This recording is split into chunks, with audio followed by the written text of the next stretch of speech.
Tuloy-tuloy ang kulitan sa minute-to-minute Ultimate Last Man Standing. Tawagin natin ang dalawang natira na ready-ready lumaban. Eto na si Kuya Epi Quezon at si Elias!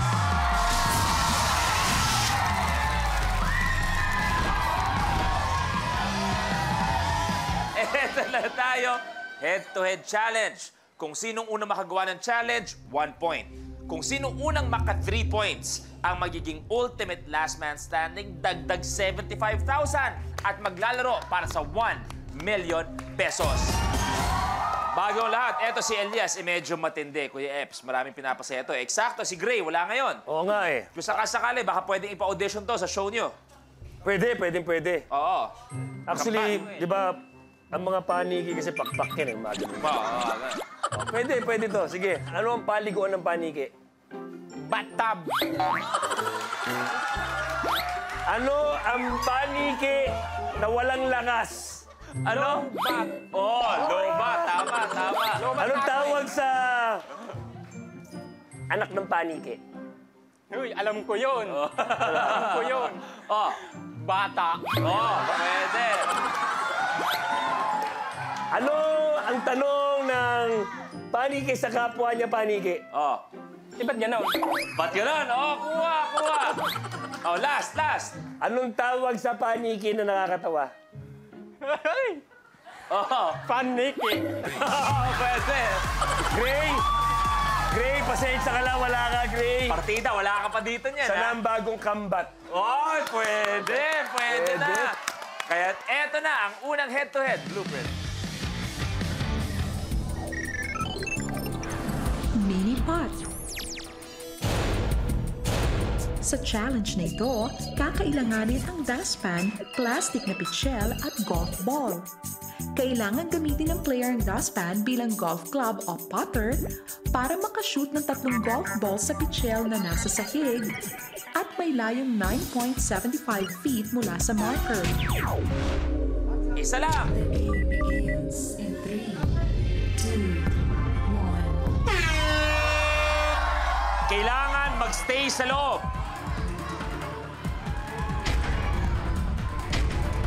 Medyo masyadong malakas yun, Elias.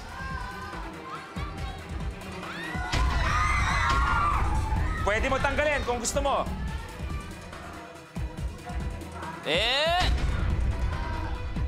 Hindi pwedeng karambola. Kailangan kung ano yung pinalo, yun ang papasok. Skefferty.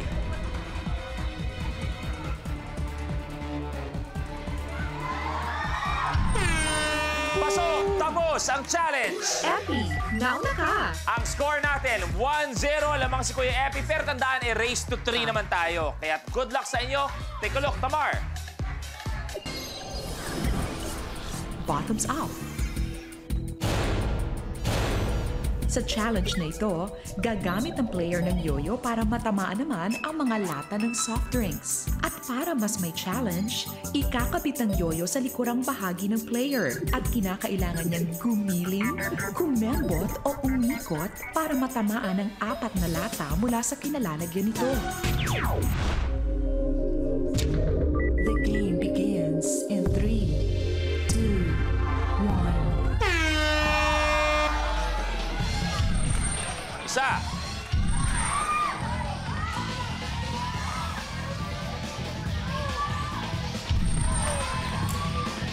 Dalawa si Kuya Epi. Elias may isa.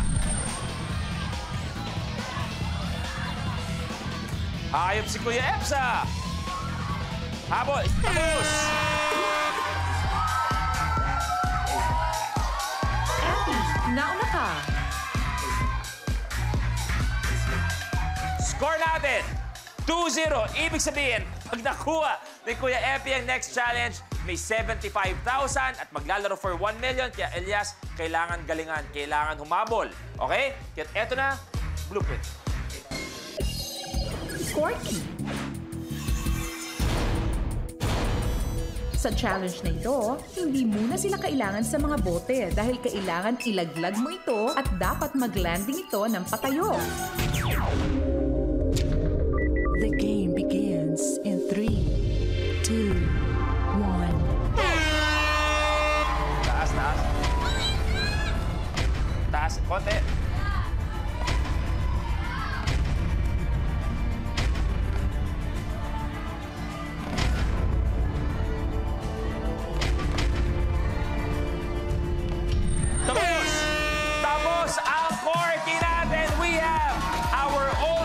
Last man standing, Kuya Elby Dizon!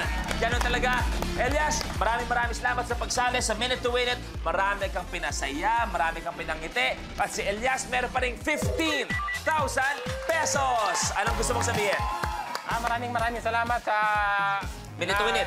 Nagbubuo ng Minute to Win It, lalo na sa iyo, Kuya Luis. Siyempre. At thank you very much po. lahat talaga ng staff, maraming salamat sa inyo lahat. Elias, maraming salamat. Isa sa mga karangalan namin na nakasama ka sa aming munting programa. Palakpan natin si Elias! Eto, si Kuya Epi, ipinaglaban talaga ang pagstay sa Minute to Win It. Meron siyang 145,000 pesos!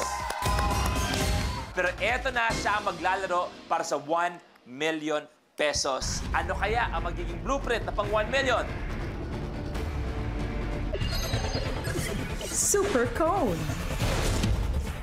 For 1 million, he has a minute to win it.